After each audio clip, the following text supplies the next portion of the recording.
بسم اللہ الرحمن الرحیم۔ السلام علیکم ورحمۃ اللہ وبرکاتہ۔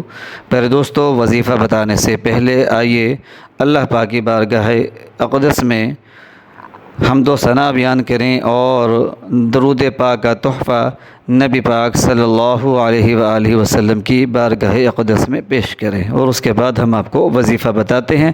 آئیے میرے ساتھ اللہ پاک کی حمد و ثنا بیان کریں اور درود پاک پڑھیں۔ بسم اللہ الرحمن الرحیم۔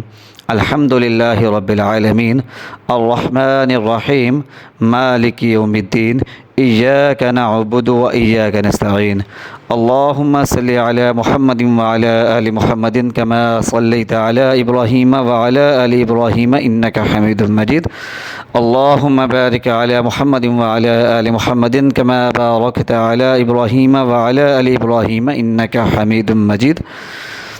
پیارے دوستو، آج کا جو وظیفہ ہے یہ 2 آیت کریمہ پر مشتمل ہے۔ یہ آیت کریمہ تھم نیل کے اوپر بھی لکھی ہوئی ہیں اور سکرین پر بھی آپ کو لکھی ہوئی نظر آ رہی ہوں گی، وہاں سے دیکھ کر بآسانی پڑھ سکتے ہیں۔ مختصر مگر پاورفل عمل ہے، 1 رات کا عمل ہے، اس کی اجازت عام ہے، ہر جائز حاجت کے لیے آپ اس کو کر سکتے ہیں۔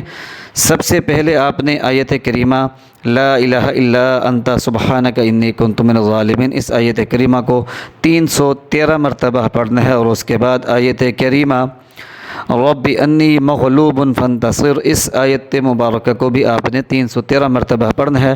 اول آخر 11 مرتبہ درود پاک پڑھنا ہے۔ پیارے دوستو، یہ وظیفہ ناکامیوں کو کامیابیوں میں بدلنے کا ہے، بدقسمتی کو اچھی قسمت میں بدلنے کا ہے۔ یہ وظیفہ نقصانات، فسادات اور حادثات سے بچانے والا ہے۔ پیارے دوستو، یہ وظیفہ پریشانیوں سے نجات حاصل کرنے کا ہے۔ یہ وظیفہ بے کسوں، بے یار و مددگار کے لیے ایک ایسی حیثیت رکھتا ہے کہ جس کا آپ اندازہ نہیں لگا سکتے۔ جو بے کس ہیں، مجبور ہیں، بے یار و مددگار ہیں، وہ اس کو پڑھیں۔